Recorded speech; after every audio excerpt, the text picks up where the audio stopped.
To தோரிஸ்கோ. இன்றைக்கி நம்ம வீட்டில் இருக்கிற பொருளை வச்சு தக்காளி பிரியாணி எப்படி பண்ணுறது அப்படிங்கிறத பார்க்கலாம் வாங்க. ரொம்ப ஈஸி, சிம்பிள், நல்லா டேஸ்ட்டு கொடுக்கும், நல்லா விரும்பி சாப்பிடுவாங்க. எங்கள் வீட்டில் இந்த பிரியாணி செஞ்சு நீங்கள் வருஷக்கணக்காச்சும்மா, நீங்கள் செய்யறதே இல்லைன்னு என் பொருள் சொல்லிகிட்டே இருப்பாள். இன்றைக்கி வந்து அவளுக்கு அந்த பிரியாணி செஞ்சு தரேன். சிம்பிள் தான், என்னென்ன போட்டு எப்படி பண்ணுறதுங்கிறத பார்க்கலாம் வாங்க. பார்த்தீங்கன்னா பெரிய வெங்காயம் 2 வெங்காயம் எடுத்து கட் பண்ணி வச்சுருக்கிறேன், 4 வரமிளகாய் வச்சுருக்கேன், கருவேப்பிலை வச்சுருக்கிறேன், தக்காளி இவ்வளோ சிறுசாக இருந்துச்சு ஒரு 6 எண்ணெய் கட் பண்ணி வச்சுருக்கிறேன். அப்புறம் வந்து பட்டை, கிராம்பு, ஏலக்காய். கிராம்பு வந்து ஒரு 6 எடுத்துருக்கிறேன், ஏலக்காய் ஒரு 3 எடுத்துருக்கிறேன், பட்டை வந்து இவ்வளோ எடுத்துருக்கிறேன், இஞ்சி பூண்டு இவ்வளோ எடுத்துருக்கிறேன். அப்புறம் சாப்பாடு ஒரு 2 டம்ளர், அதாவது ஒரு 400 கிராம் அரிசி எடுத்துருக்கிறேன். இந்த 400 கிராம் அரிசியில் ஒரு குறைஞ்சது பெரியவங்களாக இருந்தால் 4 பேர் சாப்பிட்லாம், சரிங்களா? ஒரு நேரத்துக்கு அளவாக இருக்கும்.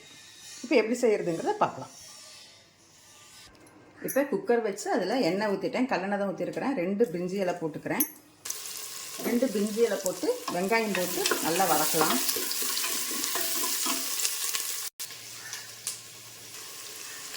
இப்போ இது கூட இந்த 4 வரமிளகாயும் கிள்ளி போட்டுக்கிறேன். இந்த 4 வரமிளகாயை கிள்ளி போட்டு நல்லா வதக்கிட்டு அது கூடயே கட் பண்ணி வச்சுருக்க தக்காளி, கருவேப்பிலை எல்லாத்தையும் ஒன்றா போட்டுக்கிறேன்.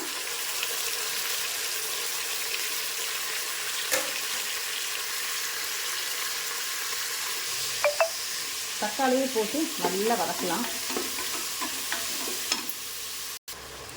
கொஞ்சம் உப்பு போட்டு வதக்குங்க, இன்னும் நல்லா சீக்கிரமாக வதங்கிடும். இது கூட நம்ம அரைச்சி வச்சுருக்கிற பிரியாணி பேஸ்ட் அப்படியே ஊற்றிடலாம்.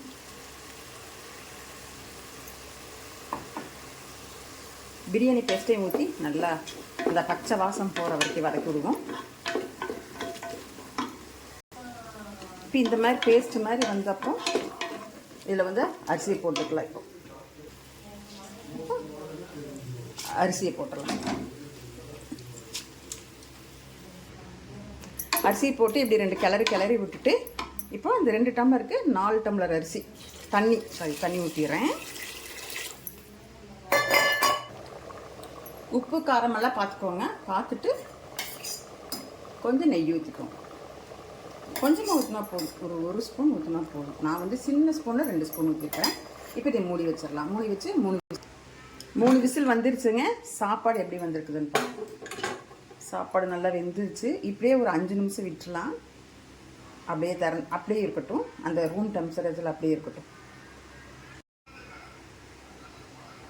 வந்து குக்கருக்கு மேலே தண்ணி ஊற்றி கொஞ்சம் ஒரு 5 நிமிஷம் இருக்கட்டுங்க.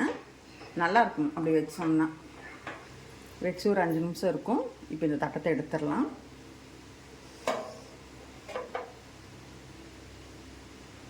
இப்போ அப்படியே சாப்பாட்டை கிளறி பார்ப்போம்.